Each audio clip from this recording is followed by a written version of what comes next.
Oh, hey Tanner, what you doing today? Oh, hey there. Nope. I am just doing a little bit of sweeping. Real exciting stuff because I'm getting ready to do some work on our Tacoma. I am going to be putting in a fuse box inside the cab. So we have one big power and ground wire going into the cab. So then we can splice in all of our fun accessories without running a bunch of wires through the firewall to the battery. Just simplifies it, cleans it up, makes it easy. Yeah, that's what we're gonna do. And then we also have the new SLE billet terminals that we're gonna be putting on the battery, which has a ton of contact points, and they're a single piece aluminum terminal. Really, really nice. That we're gonna be putting on as well.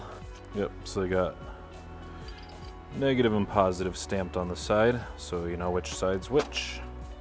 Shop top tip, shop top tip. Okay. When you're working around exposed battery terminals, if you have a wedding ring on, take it off or get a silicone ring. Clay Croft would have an example of when he was working on it, he was wrenching on a terminal. With the wedding ring, he had the wrench handle contacting the ring, which then contacted the positive terminal. So the entire wedding ring like superheated in seconds. Like he didn't even have hardly any time to react. And he literally went running outside where there's a bucket of water, stuck his hand with his ring down in the water, and he could hear it go tss when it hit the water. Just always make sure you either take your metal or gold or whatever, you know, alloy your ring is made of off, or just get a silicone ring and then you don't have to worry about it. And also protect your ratchet handles, because I have welded a ratchet handle together before by connecting the positive and grounds on accident. The first thing we need to do before I can put the SLE terminals on is I just need to cut off the old ground clamp and splice on a big connector to go straight to the new SLE terminal.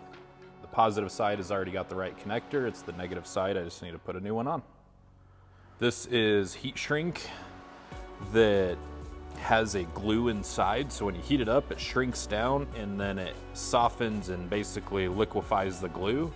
So then when it cools off, it seals itself. Really good stuff. So now you have 1, 2, 3, 4, 5, 6 expansion points. Yeah, that's such a sweet little upgrade. So I'm gonna use dielectric grease. Basically it creates a waterproof barrier that enhances contact on any electrical connection.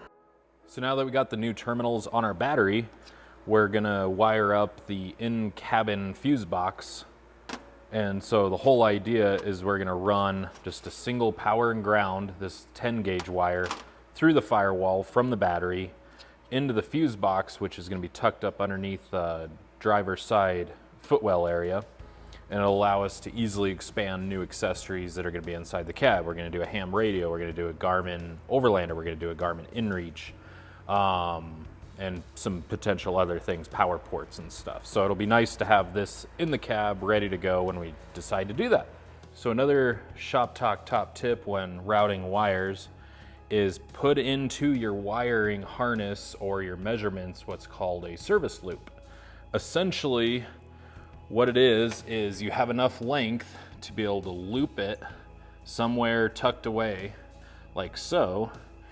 So when I measure out and where I'm gonna be connecting it, where it's gonna be going, I always give myself enough to do what's called a service loop, which gives you an extra length of wire in case you need to go in and cut something and like put on a new connector, a new terminal or something, or if you were off on your length measurement, you have that extra length there to be able to reach where you need to go without pulling it too tight. So service loops are really nice to have. Top tip.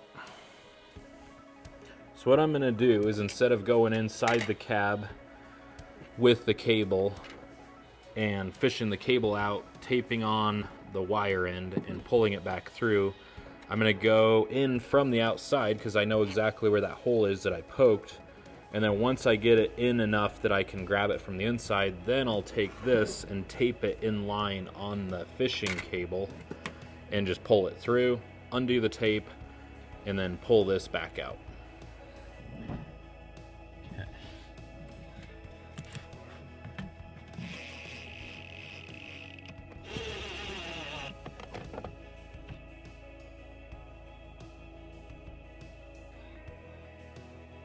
Yeah, and then I'm gonna just do a Blue Seas 60 amp fuse for the power wire. So everything will be fused. You can't have too many fuses.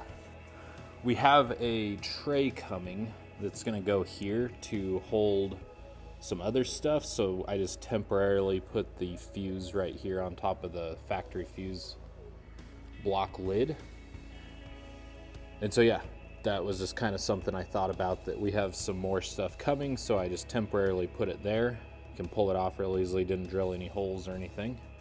But yeah, it's all hooked up, and so we should be good to go. On the next episode, we'll probably be wiring some stuff up to it. Stay tuned.